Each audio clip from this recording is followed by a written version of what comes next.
Assalamualaikum warahmatullahi wabarakatuh. Nama saya Amri Ilma dan selamat datang kembali di channel YouTube saya.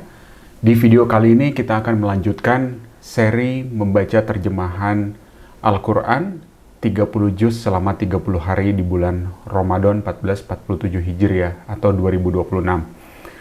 Nah, sebelum kita memulai, saya mengingatkan diri saya sendiri kenapa saya membuat seri ini ya. Gitu. Jadi karena saya percaya bahwa Al-Quran itu harus dipelajari dan ditadaburi. Oleh karena itu, sebelum kita sampai ke level itu, saya ingin sekiranya minimal 1 kali menghatamkan Al-Quran dalam bahasa Indonesia, agar kita juga bisa memahami artinya, mempelajari, dan ini juga adalah untuk memaksa diri saya sendiri agar saya bisa membaca seluruh arti Al-Quran dari awal hingga akhir.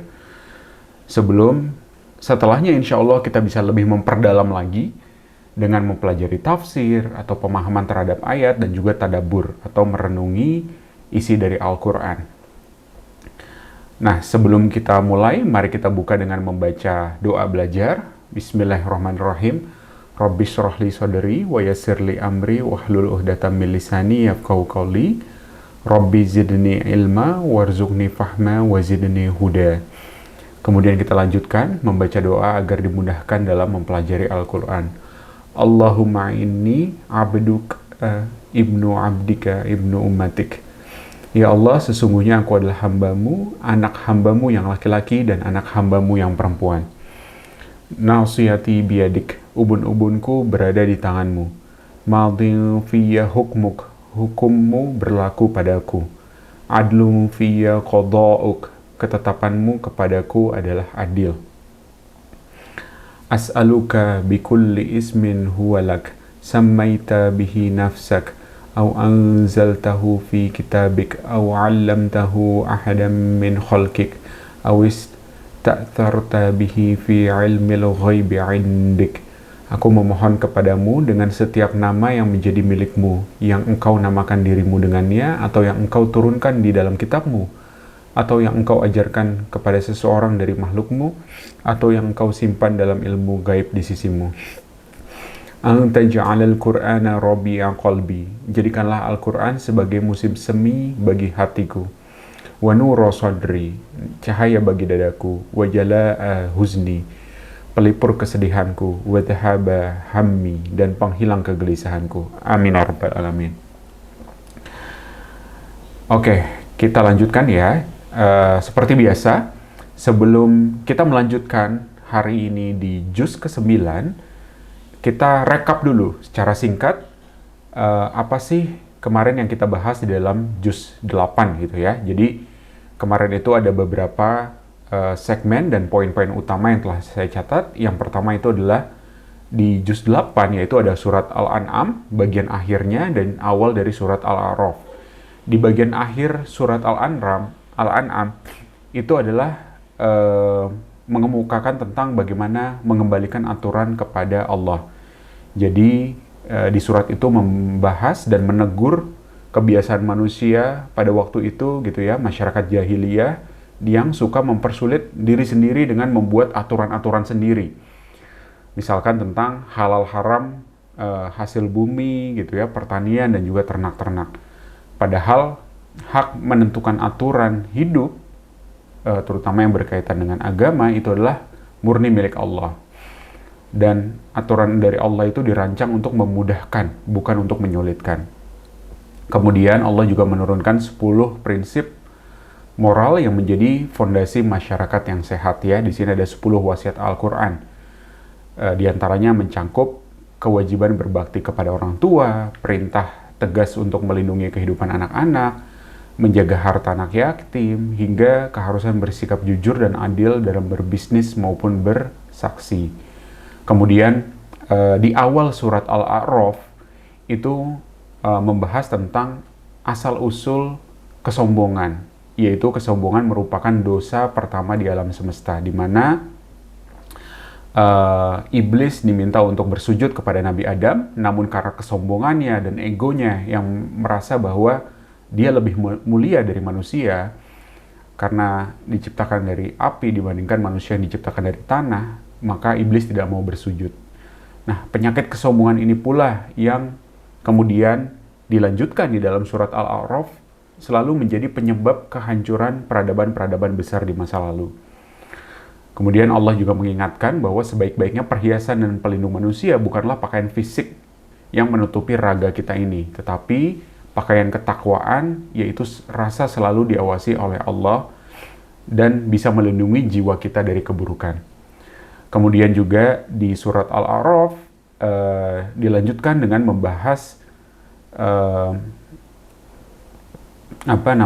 penghuni Al-A'raf ya, gitu, di akhirat. Jadi ada gambaran tentang orang-orang yang berada di Al-A'raf atau tempat yang tinggi, di mana dari tempat tinggi itu mereka bisa melihat surga dan juga bisa melihat neraka. Dan orang-orang yang berada di situ adalah orang-orang yang timbangannya itu seimbang antara kebaikannya dan keburukannya. Mereka tertahan di Al-A'raf, tidak masuk surga dan tidak masuk neraka, dan mereka melihat tuh bagaimana kondisi di neraka dan di surga.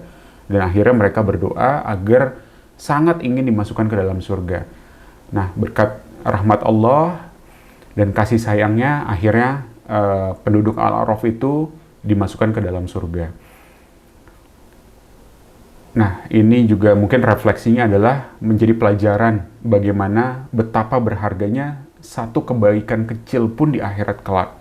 Karena dari kebaikan-kebaikan kecil itu akan semakin memperberat timbangan amal kita dan mudah-mudahan bisa lebih berat daripada timbangan amal keburukan kita.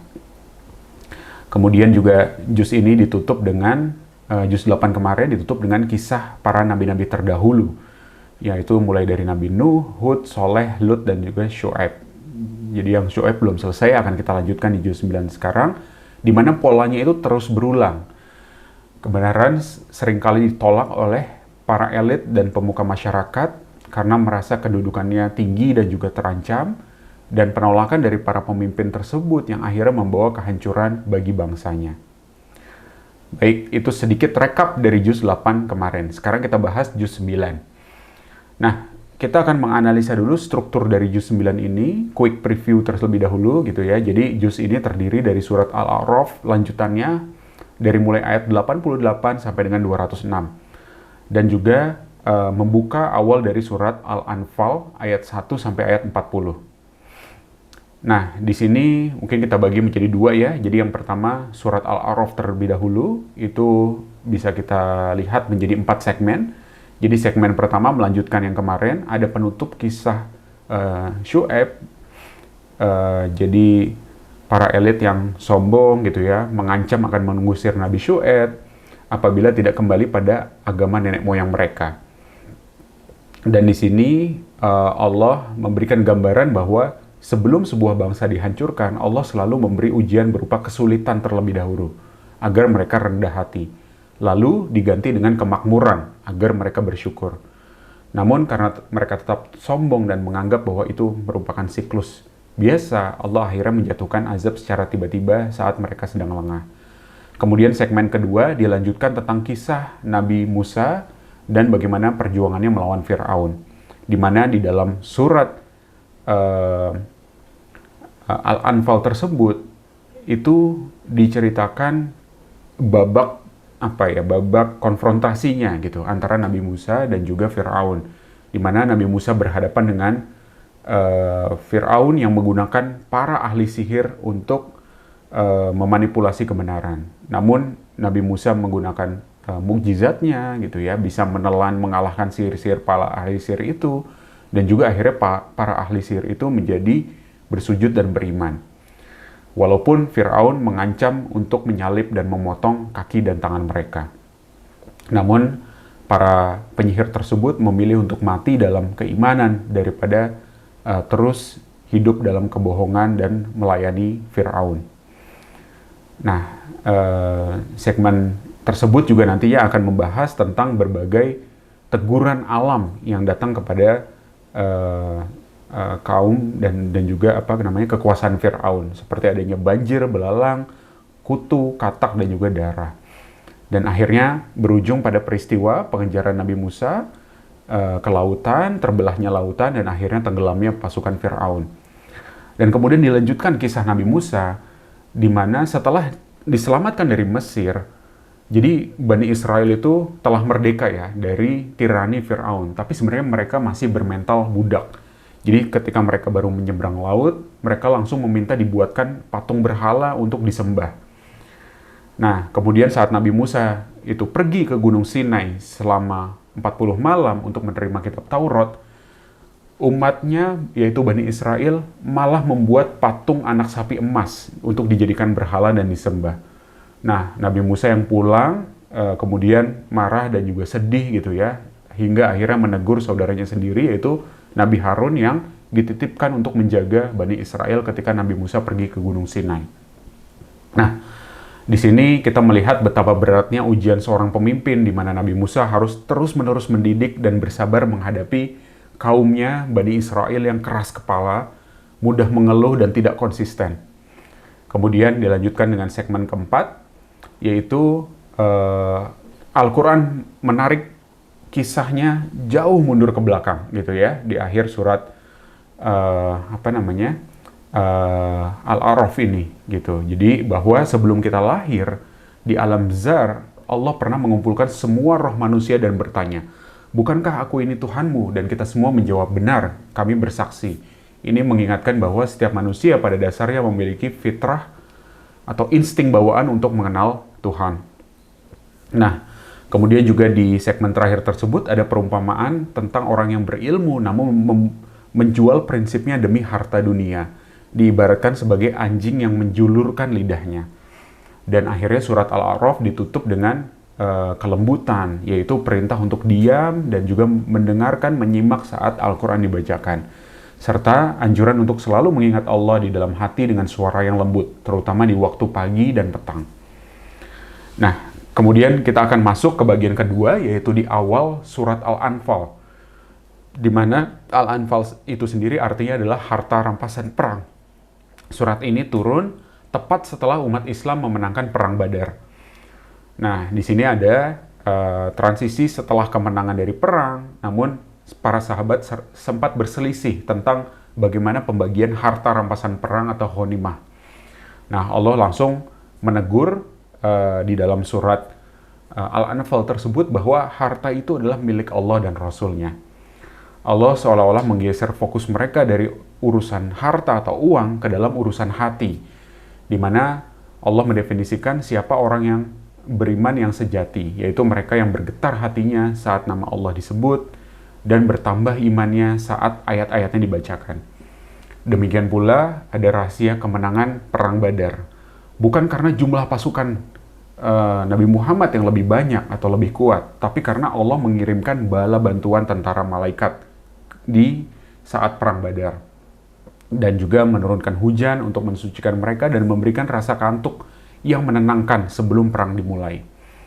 Dan terakhir, di segmen kedua dari surat Al-Anfal tersebut juga ada tentang loyalitas umat Islam untuk taat pada satu komando, yaitu Allah dan Rasul-Nya, dan tidak saling berkhianat di dalam satu barisan. Dan juga di dalamnya terdapat satu ayat yang sangat penting bagi seorang kepala keluarga gitu ya, bahwa ketahuilah hartamu dan anak-anakmu hanyalah sebagai ujian, dan sesungguhnya di sisi Allah lah pahala yang besar. Baik, itu sekilas kita quick preview tentang isi dari juz 9. Nah, sekarang kita lanjutkan dengan membaca surat Al-A'raf juz 9 dimulai dari ayat 88.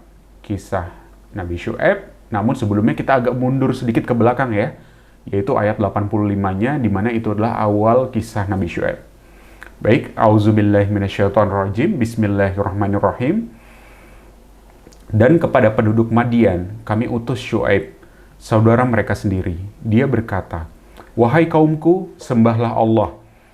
Tidak ada Tuhan sembahan bagimu selain Dia. Sesungguhnya telah datang kepadamu bukti yang nyata dari Tuhanmu. sempurnakanlah takaran dan timbangan, dan janganlah kamu merugikan orang sedikit pun. Janganlah kamu berbuat kerusakan di bumi setelah diciptakan dengan baik. Itulah yang lebih baik bagimu jika kamu orang beriman.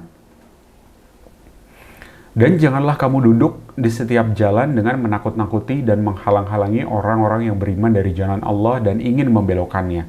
Ingatlah ketika kamu dahulunya sedikit, lalu Allah memperbanyak jumlah kamu, dan perhatikanlah bagaimana kesudahan orang-orang yang berbuat kerusakan.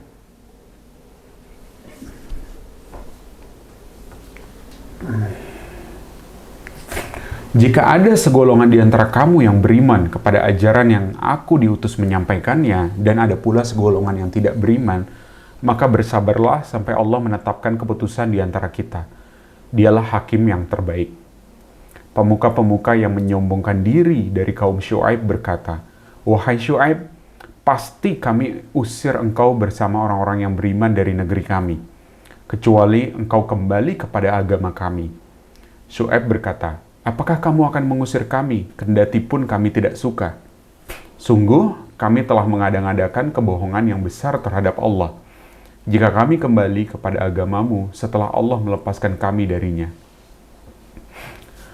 Dan tidaklah pantas kami kembali kepadanya, kecuali jika Allah, Tuhan kami menghendaki. Pengetahuan Tuhan kami meliputi segala sesuatu. Hanya kepada Allah kami bertawakal. Ya Tuhan kami, berilah keputusan antara kami dan kaum kami dengan hak adil. Ketahuilah, engkaulah pemberi keputusan terbaik." Dan pemuka-pemuka dari kaumnya Syu'aib yang kafir berkata kepada sesamanya, "Sesungguhnya jika kamu mengikuti Syu'aib, tentu kamu menjadi orang-orang yang rugi." Lalu datanglah gempa menimpa mereka, dan mereka pun mati bergelimpangan di dalam reruntuhan rumah mereka. Orang-orang yang mendustakan Syu'aib, seakan-akan mereka belum pernah tinggal di negeri itu. Mereka yang mendustakan Syu'aib, itulah orang-orang yang rugi. Maka Syu'aib meninggalkan mereka seraya berkata, "Wahai kaumku, sungguh aku telah menyampaikan amanat Tuhanku kepadamu dan aku telah menasihati kamu. Maka bagaimana aku akan bersedih hati terhadap orang-orang kafir? Dan kami tidak mengutus seorang nabi pun kepada suatu negeri, lalu penduduknya mendustakan nabi itu, melainkan kami timpakan kepada penduduknya kesempitan dan penderitaan, agar mereka tunduk dengan merendahkan diri. Kemudian kami ganti penderitaan itu dengan kesenangan, hingga keturunan dan harta mereka bertambah banyak. Lalu mereka berkata, sungguh nenek moyang kami telah merasakan penderitaan dan kesenangan. Maka kami timpakan siksaan atas mereka dengan tiba-tiba tanpa mereka sadari. Dan sekiranya penduduk negeri beriman dan bertakwa, pasti kami akan melimpahkan kepada mereka berkah dari langit dan bumi.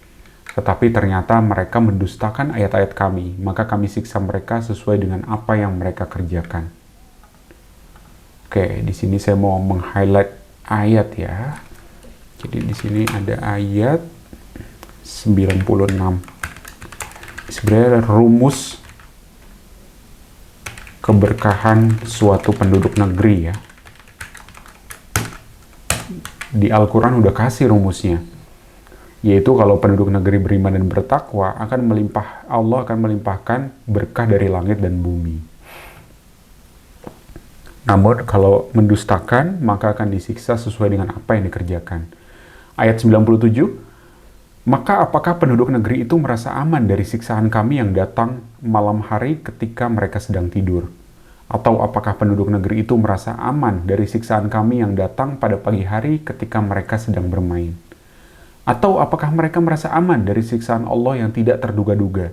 Tidak ada yang merasa aman dari siksaan Allah selain orang-orang yang rugi.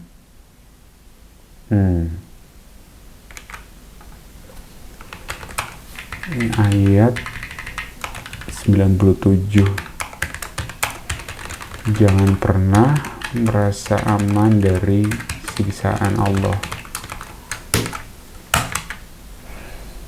Ya, jadi mungkin ini juga kita harus menggabungkan antara harapan dan kecemasan gitu ya. Kita berharap bahwa Allah bisa terus memberikan kita keberkahan, namun di saat yang sama kita tidak boleh sombong, tidak boleh lupa, tidak boleh merasa suci atau mungkin sudah banyak pahala gitu ya. Tidak di sini disebutkan bahwa jangan merasa aman dari siksaan Allah, karena orang yang merasa aman dari siksaan Allah adalah orang-orang yang rugi. Kita harus tetap takut dan cemas, jadi harap-harap cemas. Lanjut ayat 100. Atau apakah belum jelas bagi orang-orang yang mewarisi suatu negeri setelah lenyap penduduknya, bahwa kalau kami menghendaki, pasti kami siksa mereka karena dosa-dosanya, dan kami mengunci hati mereka sehingga mereka tidak dapat mendengar pelajaran. Itulah negeri-negeri yang telah kami binasakan. Kami ceritakan sebagian kisahnya kepadamu. Rasul-rasul mereka benar-benar telah datang kepada mereka dengan membawa bukti-bukti yang nyata. Tetapi mereka tidak beriman juga kepada apa yang telah mereka dustakan sebelumnya. Demikianlah Allah mengunci hati orang-orang kafir. Dan kami tidak mendapati kebanyakan mereka memenuhi janji. Sebaiknya yang kami dapati kebanyakan mereka adalah orang-orang yang benar-benar fasik. Setelah mereka, kemudian kami utus Musa dengan membawa bukti-bukti kami kepada Fir'aun dan pemuka-pemuka kaumnya. Lalu mereka mengingkari bukti-bukti itu. Maka perhatikanlah bagaimana kesudahan orang-orang yang berbuat kerusakan. Ya, ini kita mulai masuk ke dalam kisah Nabi Musa dan juga Fir'aun ya. Dan Musa berkata, "Wahai Fir'aun, sungguh aku adalah seorang utusan dari Tuhan seluruh alam. Aku wajib mengatakan yang sebenarnya tentang Allah. Sungguh aku datang kepadamu dengan membawa bukti yang nyata dari Tuhanmu. Maka lepaskanlah Bani Israel pergi bersamaku." Dia Fir'aun menjawab, "Jika benar engkau membawa suatu bukti, maka tunjukkanlah kalau kamu termasuk orang-orang yang benar." Lalu Musa melemparkan tongkatnya. Tiba-tiba tongkat itu menjadi ular yang sebenarnya. Dan dia mengeluarkan tangannya. Tiba-tiba tangan itu menjadi putih bercahaya bagi orang-orang yang melihatnya. Pemuka-pemuka kaum Fir'aun berkata, "Orang ini benar-benar penyihir yang pandai, yang hendak mengusir kamu dari negerimu." Fir'aun berkata, "Maka apa saran kamu?" Pemuka-pemuka itu menjawab, "Tahanlah untuk sementara dia dan saudaranya, dan utuslah ke kota-kota beberapa orang untuk mengumpulkan para penyihir, agar mereka membawa semua penyihir yang pandai kepadamu." Dan para penyihir datang kepada Fir'aun. Mereka berkata, "Apakah kami akan mendapat imbalan jika kami menang?"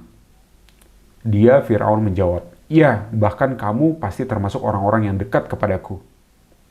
Mereka, para penyihir berkata, "Wahai Musa, engkaukah yang akan melemparkan lebih dahulu atau kami yang melemparkan?" Dia Musa menjawab, "Lemparkanlah lebih dahulu." Maka setelah mereka melemparkan, mereka menyihir mata orang banyak dan menjadikan orang banyak itu takut, karena mereka memperlihatkan sihir yang hebat menakjubkan. Dan kami wahyukan kepada Musa, "Lemparkanlah tongkatmu." Maka tiba-tiba ia menelan habis segala kepalsuan mereka. Maka terbuktilah kebenaran dan segala yang mereka kerjakan jadi sia-sia. Maka mereka dikalahkan di tempat itu dan jadilah mereka orang-orang yang hina. Dan para penyihir itu serta-merta menjatuhkan diri dengan bersujud. Footnote, mereka langsung bersujud kepada Allah karena mereka meyakini kebenaran seruan Nabi Musa alaihissalam dan bukan sihir seperti yang mereka duga semua. Mereka berkata, "Kami beriman kepada Tuhan seluruh alam, yaitu Tuhannya Musa dan Harun." Fir'aun berkata, "Mengapa kamu beriman kepadanya sebelum aku memberi izin kepadamu? Sesungguhnya ini benar-benar tipu muslihat yang telah kamu rencanakan di kota ini untuk mengusir penduduknya. Kelak kamu akan mengetahui akibat perbuatan ini. Pasti akan aku potong tangan dan kakimu dengan bersilang, tangan kanan dan tangan kiri atau sebaliknya, kemudian aku akan menyalib kamu semua." Mereka, para penyihir menjawab, "Sesungguhnya kami akan kembali kepada Tuhan kami. Dan engkau tidak akan melakukan balas dendam kepada kami, melainkan karena kami beriman kepada ayat-ayat Tuhan kami ketika ayat-ayat itu datang kepada kami." Mereka berdoa, "Ya Tuhan kami, limpahkanlah kesabaran kepada kami dan matikanlah kami dalam keadaan muslim, berserah diri kepadamu." Dan para pemuka dari kaum Fir'aun berkata, "Apakah engkau akan membiarkan Musa dan kaumnya untuk berbuat kerusakan di negeri ini di Mesir dan meninggalkanmu dan Tuhan-Tuhanmu?" Fir'aun menjawab, "Akan kita bunuh anak-anak laki-laki mereka dan kita biarkan hidup anak-anak perempuan mereka, dan sesungguhnya kita berkuasa penuh atas mereka." Musa berkata kepada kaumnya, "Mohonlah pertolongan Allah dan bersabarlah. Sesungguhnya bumi ini milik Allah, diwariskannya kepada siapa saja yang Dia kehendaki di antara hamba-hambanya, dan kesudahan yang baik adalah bagi orang-orang yang bertakwa." Mereka kaum Musa berkata, "Kami telah ditindas oleh Fir'aun sebelum engkau datang kepada kami dan setelah engkau datang." Musa menjawab, "Mudah-mudahan Tuhanmu membinasakan musuhmu dan menjadikan kamu khalifah di bumi, maka Dia akan melihat bagaimana perbuatanmu. Dan sungguh, kami telah menghukum Fir'aun dan kaumnya dengan mendatangkan musim kemarau bertahun-tahun dan kekurangan buah-buahan, agar mereka mengambil pelajaran.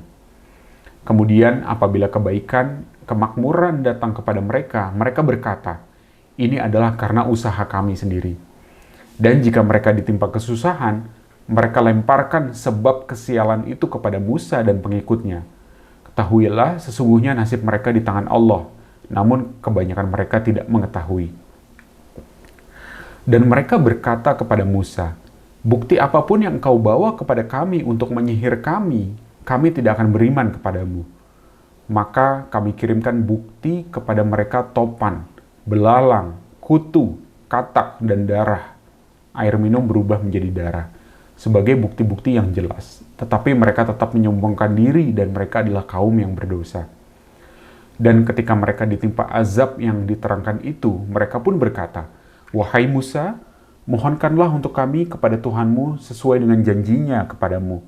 Jika engkau dapat menghilangkan azab itu dari kami, niscaya kami akan beriman kepadamu dan pasti akan kami biarkan Bani Israel pergi bersamamu.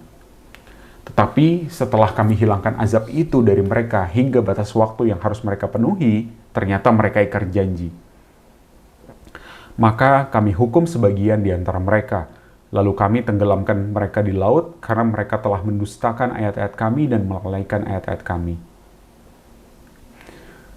Dan kami wariskan kepada kaum yang tertindas itu bumi bagian timur dan bagian baratnya yang telah kami berkahi.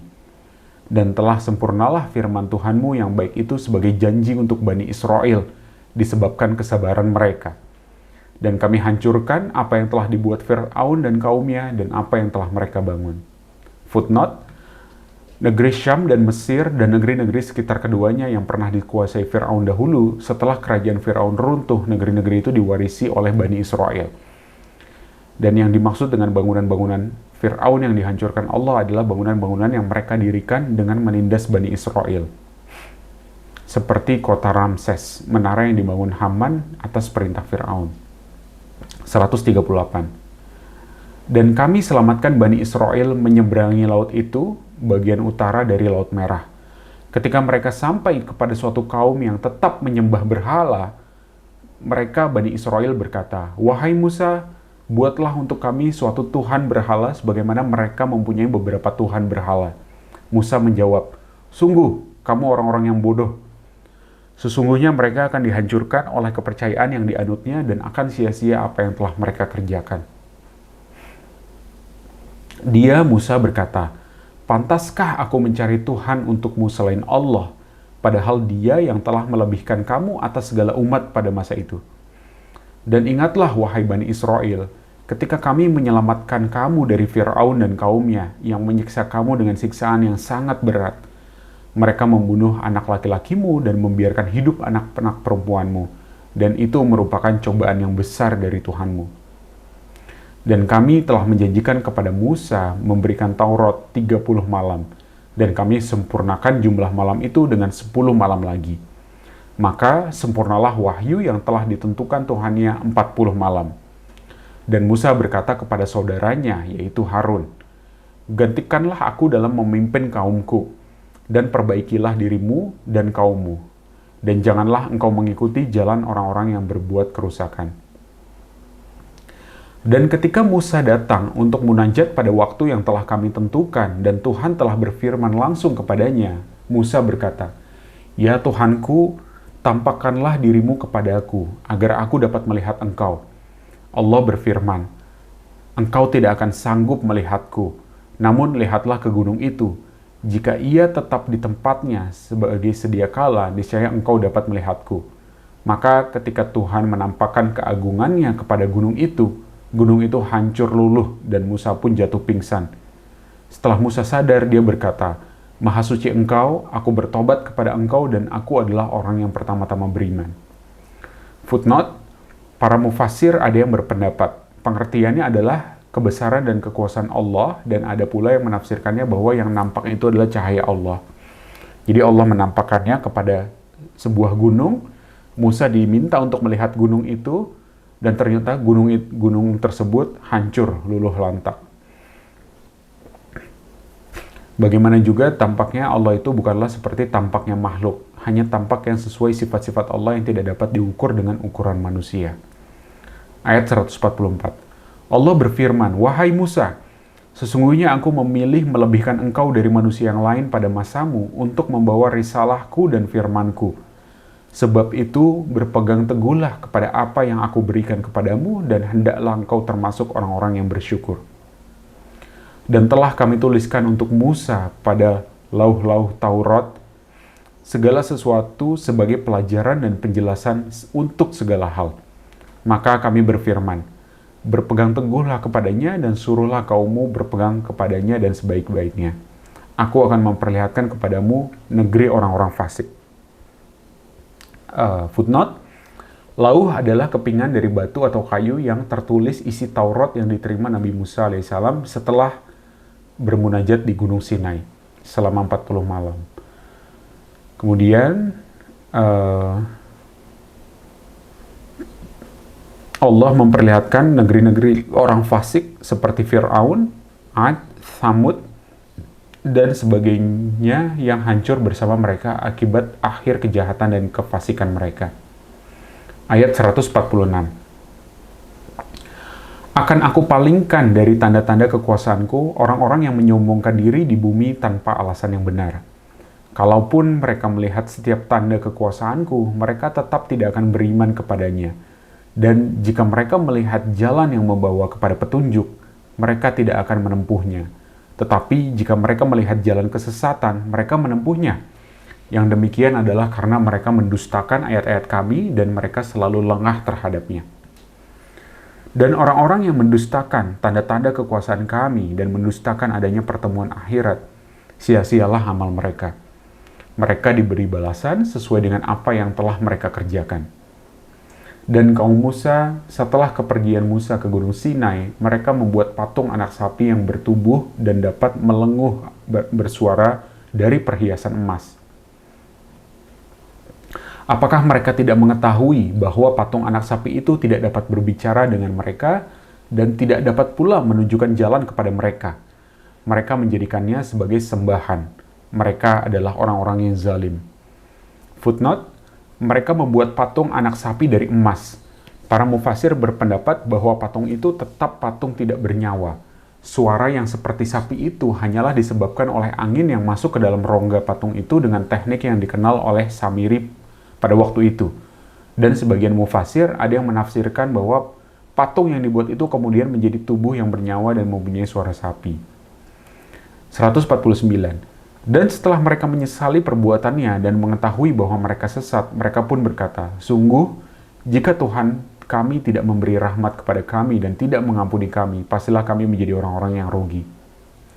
Dan ketika Musa telah kembali kepada kaumnya dengan marah dan sedih hati, dia berkata, "Alangkah buruknya perbuatan yang kamu kerjakan selama kepergianku. Apakah kamu hendak mendahului janji Tuhanmu?" Musa pun melemparkan lauh-lauh Taurat itu dan memegang kepala saudaranya Harun sambil menarik ke arahnya. Harun berkata, "Wahai anak ibuku, kaum ini telah menganggapku lemah dan hampir saja mereka membunuhku. Sebab itu janganlah engkau menjadikan musuh-musuh bergembira melihat kemalanganku, dan janganlah engkau jadikan aku sebagai orang-orang yang zalim." Dia Musa berdoa, "Ya Tuhanku, ampunilah aku dan saudaraku dan masukkanlah kami ke dalam rahmat Engkau, dan Engkau adalah Maha Penyayang dari semua penyayang." Sesungguhnya orang-orang yang menjadikan patung anak sapi sebagai sembahannya, kelak akan menerima kemurkaan dari Tuhan mereka dan kehinaan dalam kehidupan di dunia. Demikianlah kami memberi balasan kepada orang-orang yang berbuat kebohongan. Dan orang-orang yang telah mengerjakan kejahatan, kemudian bertobat dan beriman, niscaya setelah itu Tuhanmu Maha Pengampun, Maha Penyayang. Dan setelah amarah Musa mereda, diambilnya kembali lauh-lauh Taurat itu. Di dalam tulisannya terdapat petunjuk dan rahmat bagi orang-orang yang takut kepada Tuhannya. Dan Musa memilih 70 orang dari kaumnya untuk memohon taubat kepada kami pada waktu yang telah kami tentukan. Ketika mereka ditimpa gempa bumi, Musa berkata, "Ya Tuhanku, jika Engkau kehendaki, tentulah Engkau binasakan mereka dan aku sebelum ini. Apakah Engkau akan membinasakan kami karena perbuatan orang-orang yang kurang berakal di antara kami? Itu hanyalah cobaan darimu. Engkau sesatkan dengan cobaan itu siapa yang Engkau kehendaki, dan Engkau beri petunjuk kepada siapa yang Engkau kehendaki. Engkaulah pemimpin kami, maka ampunilah kami dan berilah kami rahmat. Sesungguhnya Engkaulah pemberi ampunan yang terbaik."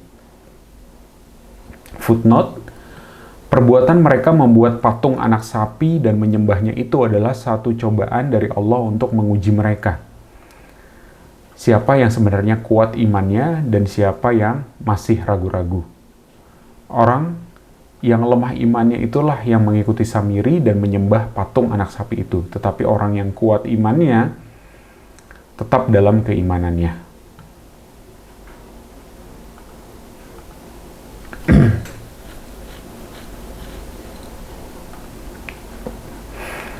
Ayat 156. Dan tetapkanlah untuk kami kebaikan di dunia ini dan di akhirat. Sungguh kami kembali bertobat kepada Engkau. Allah berfirman, "Siksaku akan aku timpakan kepada siapa yang aku kehendaki, dan rahmatku meliputi segala sesuatu. Maka akan aku tetapkan rahmatku bagi orang-orang yang bertakwa, yang menunaikan zakat dan orang-orang yang beriman kepada ayat-ayat kami." Yaitu orang-orang yang mengikuti Rasul, Nabi yang ummi, tidak bisa baca tulis, yang namanya mereka dapati tertulis di dalam Taurat dan Injil yang ada pada mereka, yang menyuruh mereka berbuat yang ma'ruf dan mencegah dari yang mungkar, dan yang menghalalkan segala yang baik bagi mereka dan mengharamkan segala yang buruk bagi mereka, dan membebaskan beban-beban dan belenggu-belenggu yang ada pada mereka. Adapun orang-orang yang beriman kepadanya, memuliakannya, menolongnya, dan mengikuti cahaya yang terang yang diturunkan kepadanya, Al-Quran, mereka itulah orang-orang yang beruntung.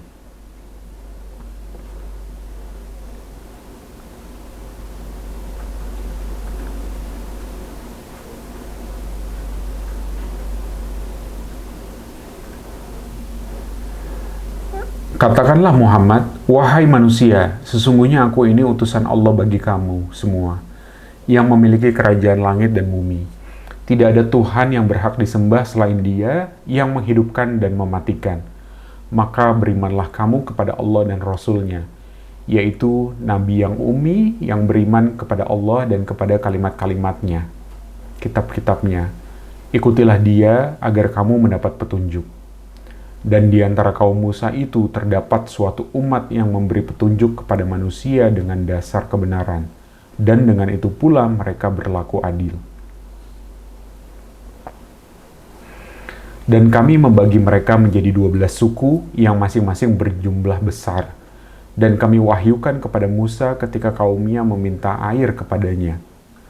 Pukullah batu itu dengan tongkatmu, maka memancarlah dari batu itu 12 mata air. Setiap suku telah mengetahui tempat minumnya masing-masing. Dan kami naungi mereka dengan awan, dan kami turunkan kepada mereka man dan salwa. Kami berfirman, "Makanlah yang baik-baik dari rezeki yang telah kami berikan kepadamu." Mereka tidak menzolimi kami, tetapi merekalah yang selalu menzolimi dirinya sendiri. Dan ingatlah, ketika dikatakan kepada mereka Bani Israel, "Diamlah di negeri ini, Baitul Maqdis, dan makanlah dari hasil buminya di mana saja kamu kehendaki. Dan katakanlah, bebaskanlah kami dari dosa kami, dan masukilah pintu gerbangnya sambil membungkuk. Niscaya kami ampuni kesalahan-kesalahanmu. Kelak akan kami tambah pahala kepada orang-orang yang berbuat baik. Maka orang-orang yang zalim di antara mereka mengganti perkataan itu dengan perkataan yang tidak dikatakan kepada mereka. Maka kami timpakan kepada mereka azab dari langit disebabkan kezaliman mereka. Footnote, mereka diperintahkan untuk mengucapkan hittatun atau mohon dilepaskan dari dosa. Namun mereka mengubah sambil mencemooh dan mengucapkan hintatun, yaitu artinya gandum.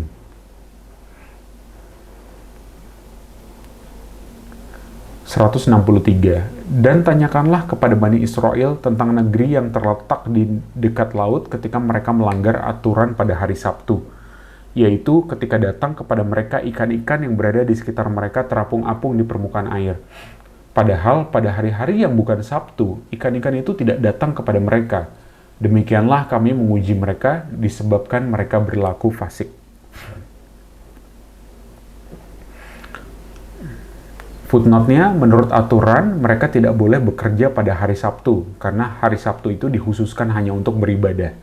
Tapi di ayat ini kemudian Allah menguji, justru di hari Sabtu, ikan-ikan yang kemudian bisa ditangkap gitu ya, malah berada di sekitar terapung-apung di dekat permukaan air.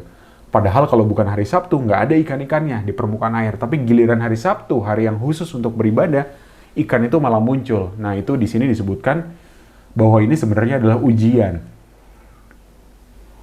Apakah kemudian mereka bisa mentaati perintah untuk tidak bekerja di hari Sabtu, atau mereka malah bekerja dan malah berlaku fasik. 164. Dan ingatlah ketika suatu umat di antara mereka berkata, "Mengapa kamu menasehati kaum yang akan dibinasakan atau diazab Allah dengan azab yang sangat keras?" Mereka menjawab, "Agar kami mempunyai alasan lepas tanggung jawab kepada Tuhanmu dan agar mereka bertakwa." Footnote, alasan mereka itu adalah mereka telah melaksanakan perintah Allah untuk memberi peringatan. Oke, jadi ini juga saya mau catat ya, highlight ayat 164. Mungkin juga adalah perintah untuk menasehati orang.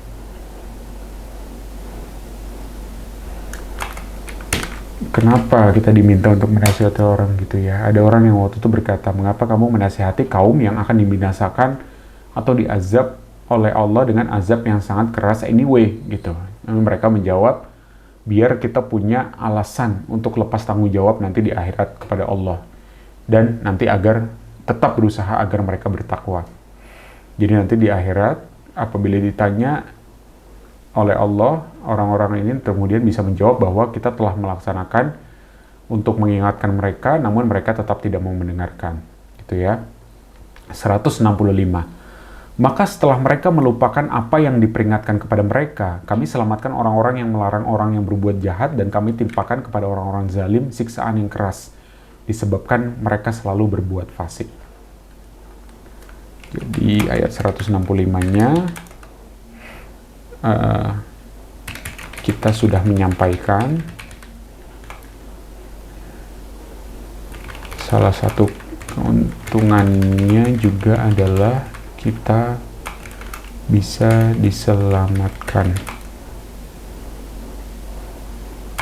dari azab yang ditimpakan kepada orang-orang zalim.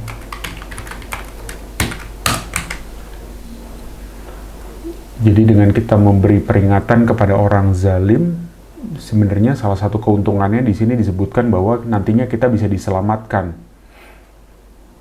oleh Allah ketika Allah menimpakan siksaan kepada orang-orang zalim tersebut, siksaan yang keras karena mereka selalu berbuat fasik, namun orang yang sudah memberi peringatan nantinya akan diselamatkan.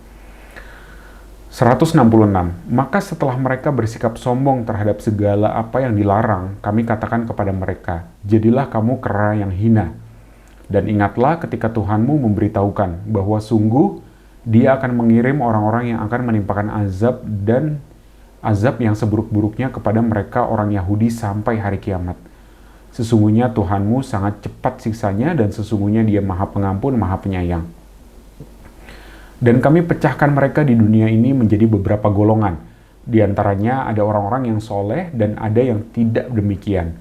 Kami uji mereka dengan nikmat yang baik-baik dan bencana yang buruk-buruk, agar mereka kembali kepada kebenaran. Maka setelah mereka, datanglah generasi yang jahat yang mewarisi Taurat, yang mengambil harta benda dunia yang rendah ini. Lalu mereka berkata, kami akan diberi ampun, dan kelak jika harta benda dunia datang kepada mereka sebanyak itu pula, niscaya mereka akan mengambilnya juga.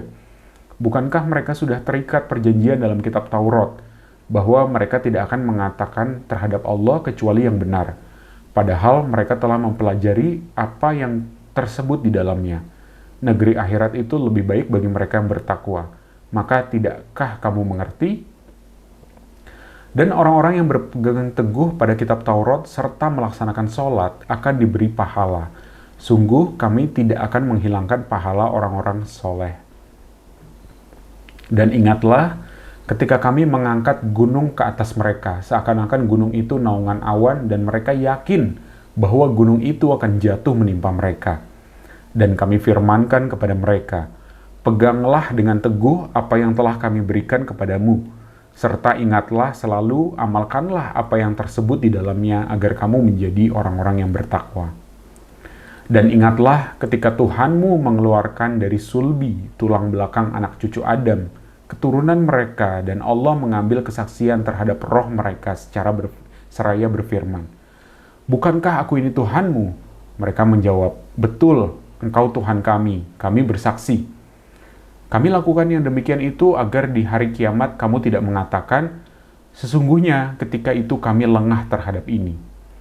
Atau agar kamu tidak mengatakan, sesungguhnya nenek moyang kami telah mempersekutukan Tuhan sejak dahulu, sedang kami adalah keturunan yang datang setelah mereka. Maka apakah engkau akan membinasakan kami karena perbuatan orang-orang dahulu yang sesat?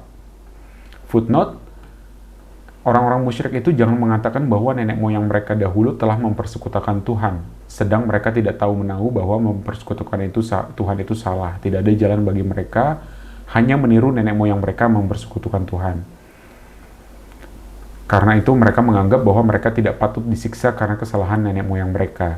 Nah, padahal di ayat-ayat ini Allah sudah menerangkan bahwa sebelum kita semua lahir ke dunia, itu Allah telah mengumpulkan seluruh roh ya anak cucu Adam dan bertanya, mengambil kesaksian dari seluruh roh manusia.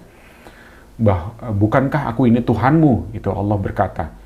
Dan kita semua menjawab, betul, engkau Tuhan kami bersaksi. Ya Allah, kenapa Allah menanyakan itu di alam sebelum kita terlahir di dunia? Di sini di ayat ini dijelaskan bahwa biar nantinya kita di hari kiamat itu tidak mengatakan bahwa kita tuh lengah terhadap ini gitu ya. Kita hanya mengikuti nenek moyang kami gitu. Kami mengikuti ajaran-ajaran nenek moyang kami. Apakah engkau ya Allah akan membinasakan kami karena perbuatan kami tersebut sebenarnya hanya mengikuti nenek moyang kami gitu ya.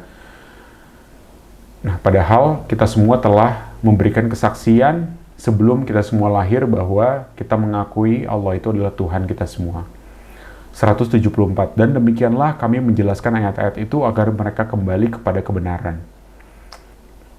Nah, di sini disebutkan, di sini diceritakan kronologisnya sebelum kita semua terlahir di dunia, biar kita kembali kepada kebenaran, biar kita diingatkan lagi bahwa dulu kita pernah ngomong seperti itu, kita pernah memberikan kesaksian seperti itu.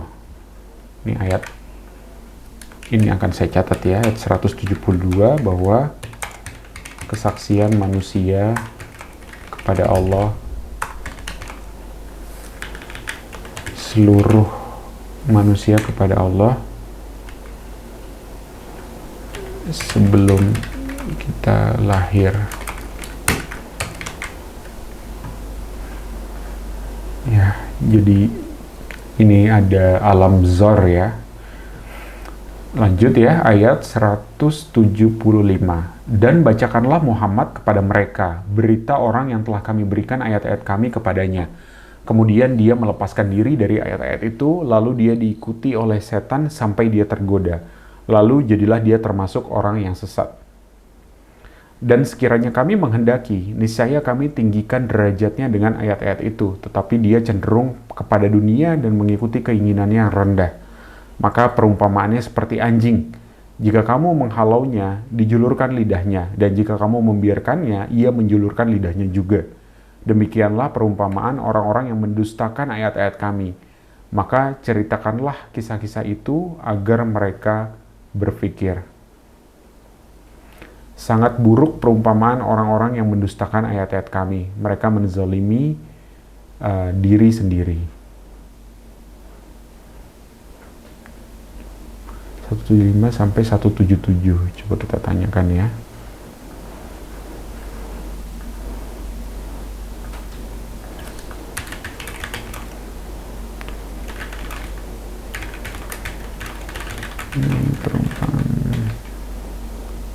Perumpamaan surat Al-A'raf ayat berapa? 175 sampai 177.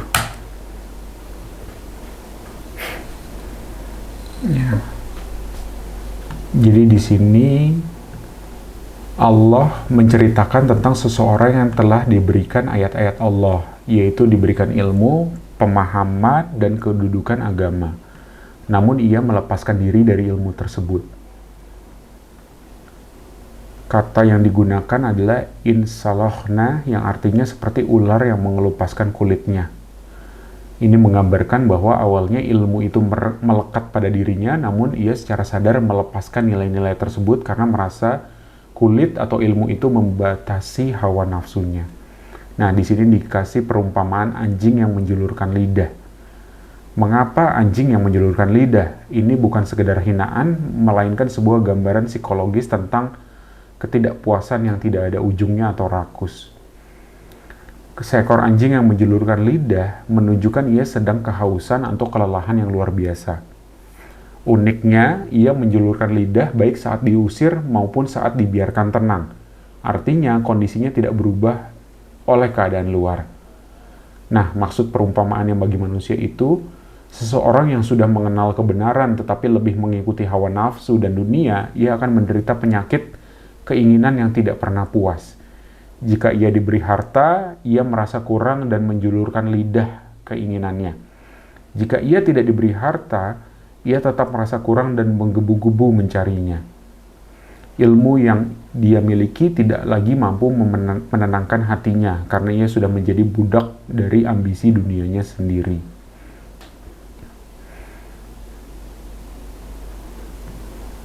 Oke, lanjut ya. Itu tadi sedikit saya coba cari penjelasannya mengenai perumpamaan orang yang diberi ilmu, namun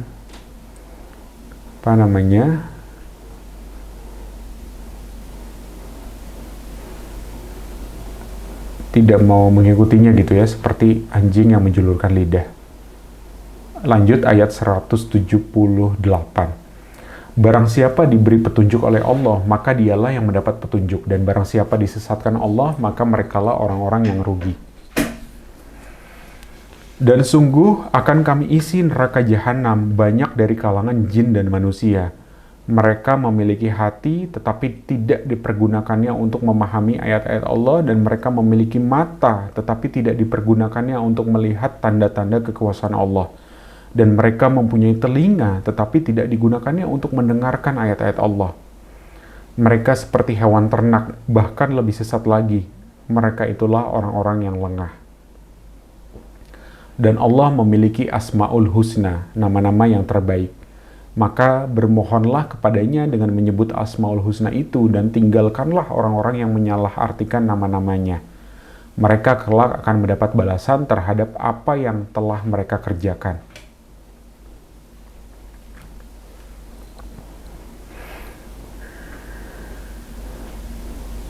Footnote menyalahartikan nama-nama Asma'ul Husna ini adalah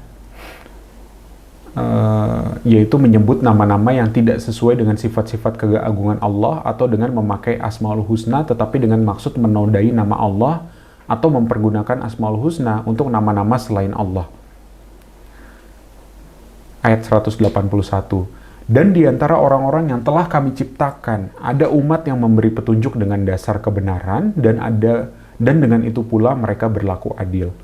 Dan orang-orang yang mendustakan ayat-ayat kami, akan kami biarkan mereka berangsur-angsur ke arah kebinasaan dengan cara yang tidak mereka ketahui.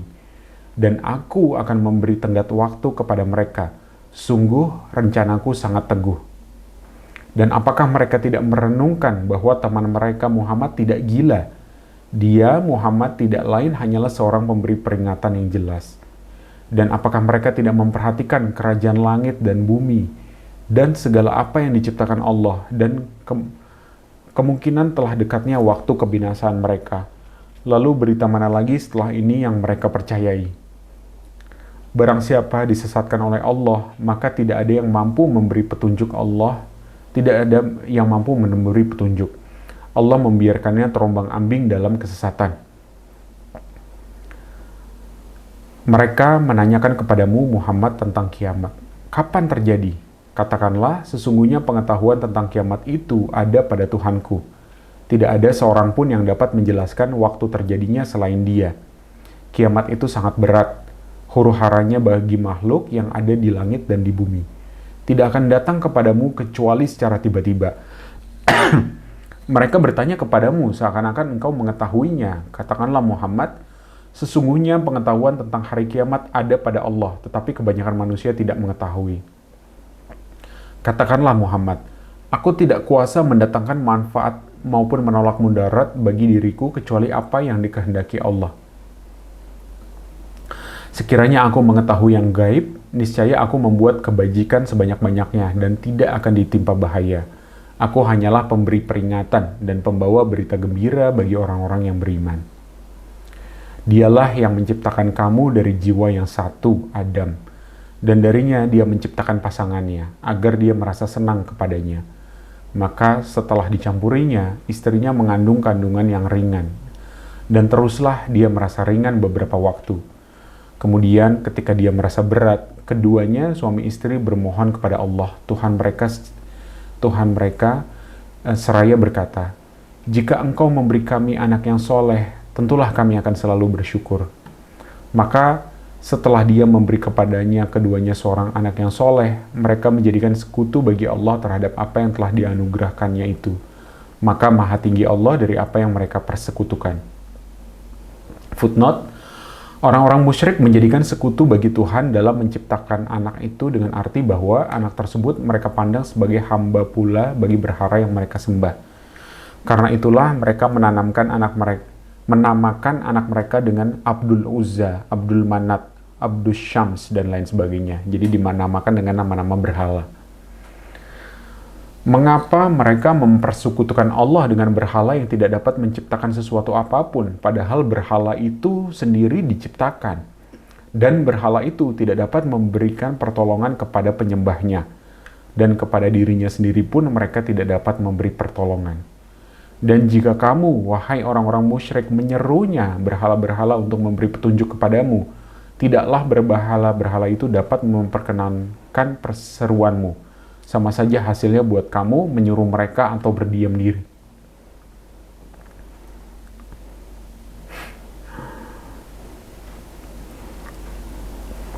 Sesungguhnya mereka berhala-berhala yang kamu seru selain Allah adalah makhluk yang lemah yang serupa juga dengan kamu. Maka serulah mereka, lalu biarkanlah mereka memperkenankan permintaanmu jika kamu orang yang benar. Apakah mereka berhala-berhala mempunyai kaki untuk berjalan, atau mempunyai tangan untuk memegang dengan keras, atau mempunyai mata untuk melihat, atau mempunyai telinga untuk mendengar? Katakanlah Muhammad, panggillah berhala-berhalamu yang kamu anggap sekutu Allah. Kemudian lakukanlah tipu daya untuk mencelakakanku, dan jangan kamu tunda lagi. Sesungguhnya pelindungku adalah Allah yang telah menurunkan kitab Al-Quran. Dia melindungi orang-orang soleh.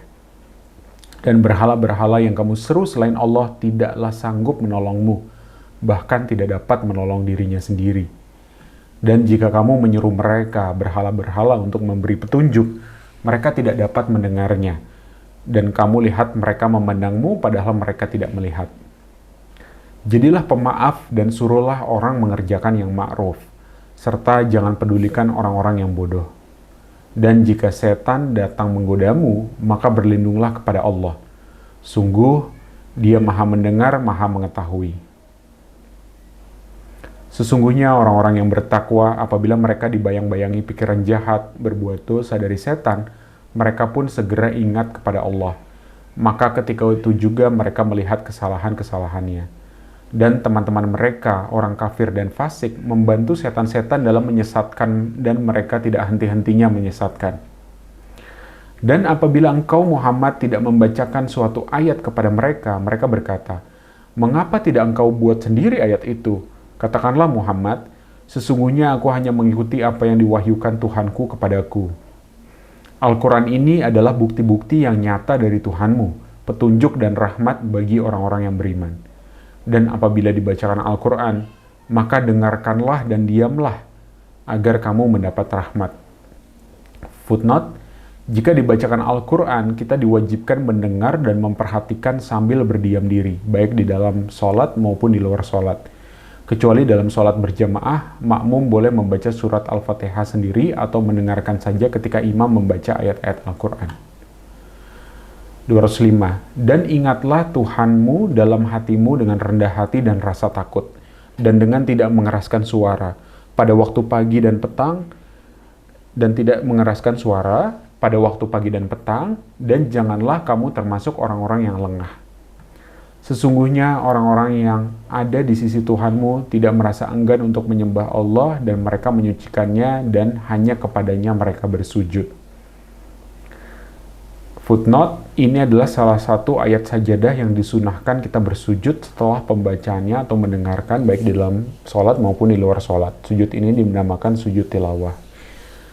Subhanallah walhamdulillah wa la ilaha illallah wallahu akbar. Alhamdulillah ya, kita tadi adalah ayat terakhir, ayat 206 dari surat Al-A'raf. Kita telah menyelesaikan membaca terjemahan bahasa Indonesia surat Al-A'raf. Nah, sekarang kita lanjutkan dengan surat Al-Anfal. Dimulai dari ayat 1.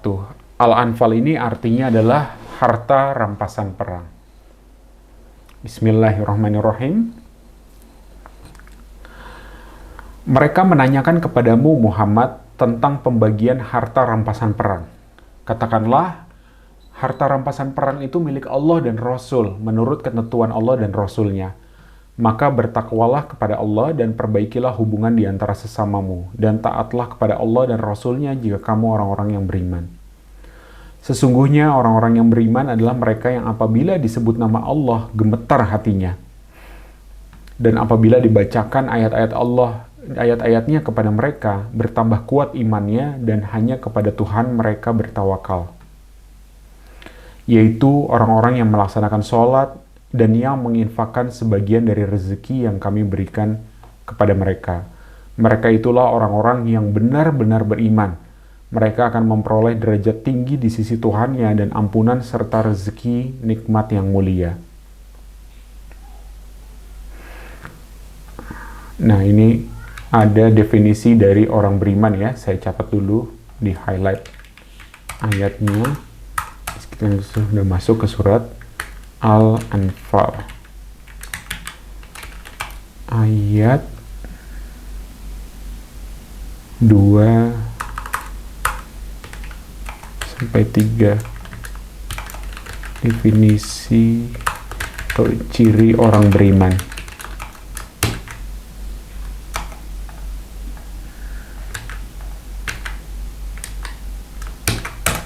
Oke, sudah kita catat. Lanjut.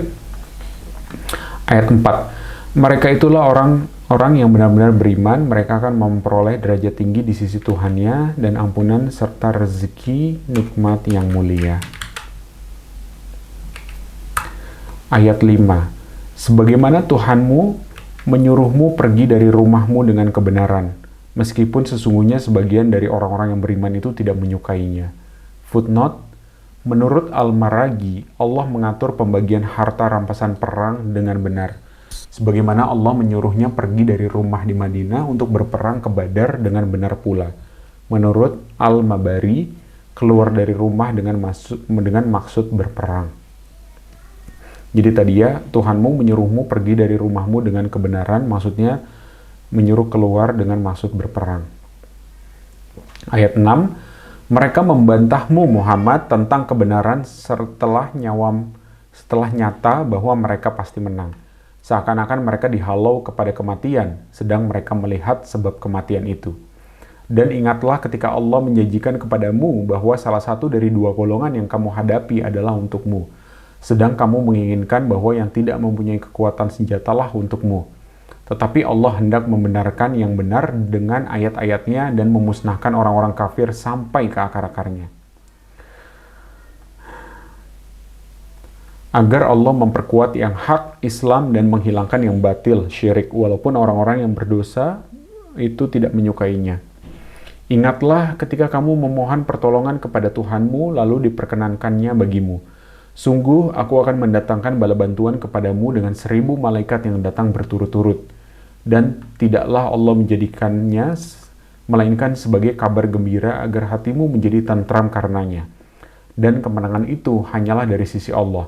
Sungguh, Allah Maha Perkasa, Maha Bijaksana. Dan ingatlah ketika Allah membuat kamu mengantuk untuk memberi ketentraman darinya.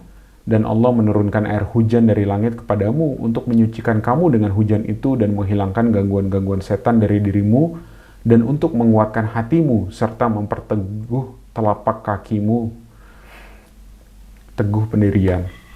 Ingatlah ketika Tuhanmu mewahyukan kepada para malaikat, sesungguhnya aku bersama kamu, maka teguhkanlah pendirian orang-orang yang telah beriman. Kelak akan aku berikan rasa ketakutan ke dalam hati orang-orang kafir. Maka pukullah di atas leher mereka dan pukullah tiap-tiap ujung jari mereka. Footnote, ini terjadi dalam peperangan. Sasaran yang mematikan adalah leher, tetapi apabila lawan memakai baju besi sehingga sulit dikalahkan, maka tangannya yang dilumpuhkan agar tidak dapat memegang senjata seperti pedang, tombak, dan lain-lain, sehingga mudah ditawan. Ayat 13. Ketentuan yang demikian itu adalah karena sesungguhnya mereka menentang Allah dan Rasul-Nya. Dan barang siapa menentang Allah dan Rasul-Nya, sungguh Allah sangat keras siksanya. Demikianlah hukuman dunia yang ditimpakan atasmu, maka rasakanlah hukuman itu. Sesungguhnya bagi orang-orang kafir itu ada lagi azab neraka. Wahai orang-orang yang beriman, apabila kamu bertemu dengan orang-orang kafir yang akan menyerangmu, maka janganlah kamu membelakangi mereka atau mundur. Dan barang siapa mundur pada waktu itu, kecuali berbelok untuk siasat perang atau hendak menggabungkan diri dengan pasukan lain, maka sungguh orang itu kembali dengan membawa kemurkaan dari Allah. Tempatnya adalah neraka jahanam, dan seburuk-buruknya tempat kembali. Maka sebenarnya bukan kamu yang membunuh mereka, melainkan Allah yang membunuh mereka. Dan bukan engkau yang melempar ketika engkau melempar, tetapi Allah yang melempar. Allah berbuat demikian untuk membinasakan mereka, dan untuk memberi kemenangan kepada orang-orang mukmin dengan kemenangan yang baik. Sungguh Allah Maha Mendengar, Maha Mengetahui. Dan demikianlah karunia Allah yang ditimpakan kepadamu, dan sungguh Allah melemahkan tipu daya orang-orang kafir. Jika kamu meminta keputusan, maka sesungguhnya keputusan telah datang kepadamu, dan jika kamu berhenti memusuhi Rasul, maka itulah yang lebih baik bagimu. Dan jika kamu kembali, niscaya kami kembali memberi pertolongan, dan pasukanmu tidak akan dapat menolak sesuatu bahaya sedikit pun darimu, biarpun jumlahnya banyak. Sungguh Allah beserta orang-orang beriman. Wahai orang-orang yang beriman, taatlah kepada Allah dan Rasul-Nya, dan janganlah kamu berpaling darinya, padahal kamu mendengar perintah-perintahnya. Dan janganlah kamu menjadi seperti orang-orang munafik yang berkata, kami mendengarkan, padahal mereka tidak mendengarkan karena hati mereka mengingkarinya. Ayat 20-21. Perintah untuk taat pada Allah dan Rasul-Nya.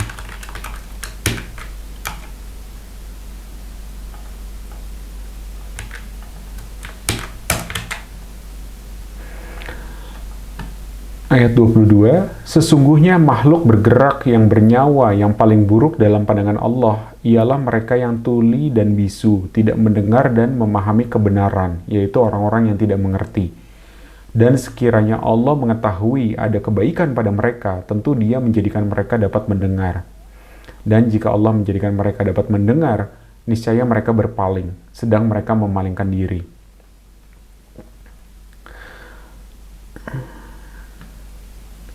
Wahai orang-orang yang beriman, penuhilah seruan Allah dan Rasul apabila Dia menyerumu kepada sesuatu yang memberi kehidupan kepadamu. Dan ketahuilah bahwa sesungguhnya Allah membatasi antara manusia dan hatinya, dan sesungguhnya kepadanya lah kamu akan dikumpulkan. Footnote, menyerumu kepada sesuatu yang memberi kehidupan kepadamu, maksudnya adalah menyerumu berperang untuk meninggikan kalimat Allah dan menghidupkan Islam dan muslimin. Juga berarti menyerumu kepada iman, petunjuk, jihad, dan segala yang ada hubungannya dengan kebahagiaan hidup di dunia dan akhirat. Ayat 25. Dan peliharalah dirimu dari siksa yang tidak hanya menimpa orang-orang yang zalim saja di antara kamu. Dan ketahuilah bahwa Allah sangat keras siksaannya. Wow, seram sekali nih. Bahwa siksa Allah bukan hanya menimpa orang-orang yang zalim saja di antara kamu. Maka kita harus tetap hati-hati ya. Dan ingatlah ketika kamu para muhajirin masih berjumlah sedikit, lagi tertindas di bumi Mekah, dan kamu takut orang-orang Mekah akan menculik kamu. Maka Dia memberi kamu tempat menetap Madinah, dan dijadikannya kamu kuat dengan pertolongannya, dan diberinya kamu rezeki yang baik agar kamu bersyukur. Wahai orang-orang yang beriman, janganlah kamu mengkhianati Allah dan Rasul, dan janganlah kamu mengkhianati amanat yang dipercayakan kepadamu, sedang kamu mengetahui. Dan ketahuilah bahwa hartamu dan anak-anakmu hanyalah sebagai cobaan, dan sungguhnya di sisi Allah ada pahala yang besar. Harta dan anak-anak adalah cobaan.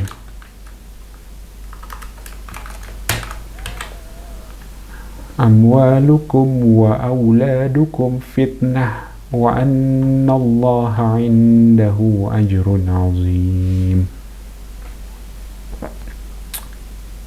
Harta dan anak-anak adalah fitnah atau cobaan. Fitnah itu cobaan yang besar ya. 29. Wahai orang-orang yang beriman, jika kamu bertakwa kepada Allah, niscaya Dia akan memberikan furqan, kemampuan membedakan antara yang hak dan batil kepadamu, dan menghapus segala kesalahanmu dan mengampuni dosa-dosamu. Allah memiliki karunia yang besar. Ayat 29. Bagaimana cara agar kita selalu bisa memiliki kemampuan dalam alhamdulillah membedakan yang hak dan batil, yaitu dengan cara bertakwa. Ayat 29 ini. Ayat 30. Dan ingatlah ketika orang-orang kafir Quraisy memikirkan tipu daya terhadapmu Muhammad untuk menangkap dan memenjarakanmu atau membunuhmu atau mengusirmu. Mereka membuat tipu daya dan Allah mengagalkan tipu daya itu. Allah adalah sebaik-baik pembalas tipu daya. Dan apabila ayat-ayat kami dibacakan kepada mereka, mereka berkata, sesungguhnya kami telah mendengar ayat-ayat seperti ini. Jika kami menghendaki, niscaya kami dapat membacakan yang seperti ini. Al-Quran ini tidak lain hanyalah dongeng orang-orang terdahulu. Dan ingatlah ketika mereka orang-orang musyrik berkata, Ya Allah, jika Al-Quran ini benar wahyu dari Engkau, maka hujanilah kami dengan batu dari langit, atau datanglah kepada kami azab yang pedih. Tetapi Allah tidak akan menghukum mereka selama engkau Muhammad berada di antara mereka. Dan tidaklah pula Allah akan menghukum mereka sedang mereka masih memohon ampunan. Dan mengapa Allah tidak menghukum mereka padahal mereka menghalang-halangi orang untuk mendatangi Masjidil Haram dan mereka bukanlah orang-orang yang berhak menguasainya.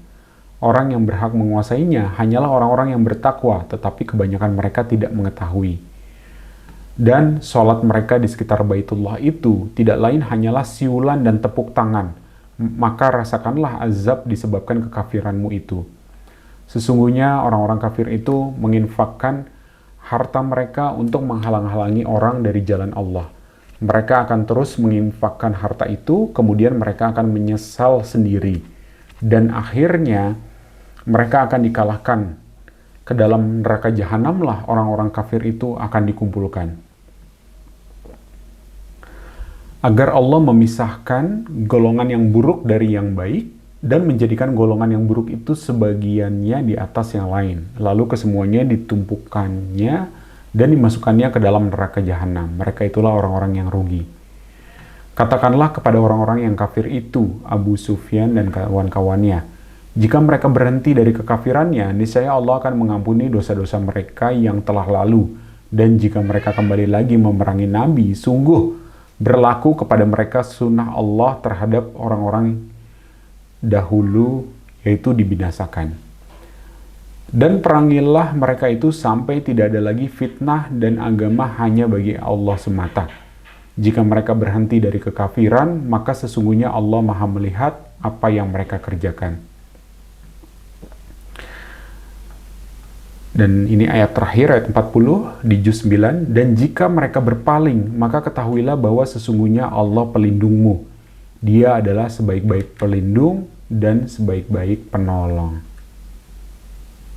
Jadi ayat 40 ini saya catat juga ya. Jadi jangan takut untuk membawa kebenaran, karena Allah melindungi kita, dan Allah adalah sebaik-baik pelindung dan sebaik-baik penolong.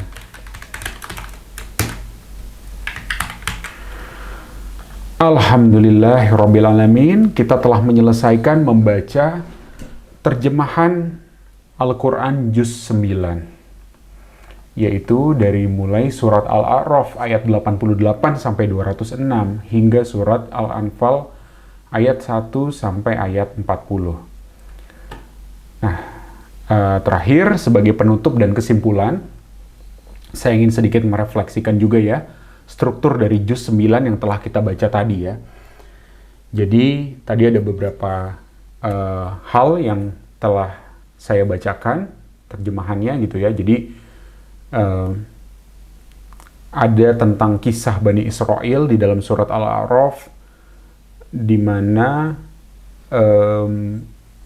itu menunjukkan Allah telah membebaskan mereka melalui Nabi Musa, Nabi Harun dari sistem yang menindas mereka, yaitu Fir'aun. Nah, membebaskan mereka dari tindasan Fir'aun itu lebih mudah daripada membebaskan pikiran mereka dari kebiasaan buruk. Yaitu mereka kembali menyembah berhala dan membuat patung anak sapi dari emas.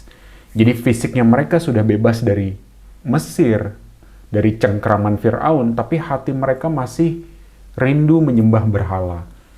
Nah, ini merupakan pelajaran berharga bahwa mengelola SDM itu, terutama mengubah mindset, cara berpikir itu adalah tugas kepemimpinan yang paling berat dan butuh kesabaran ekstra.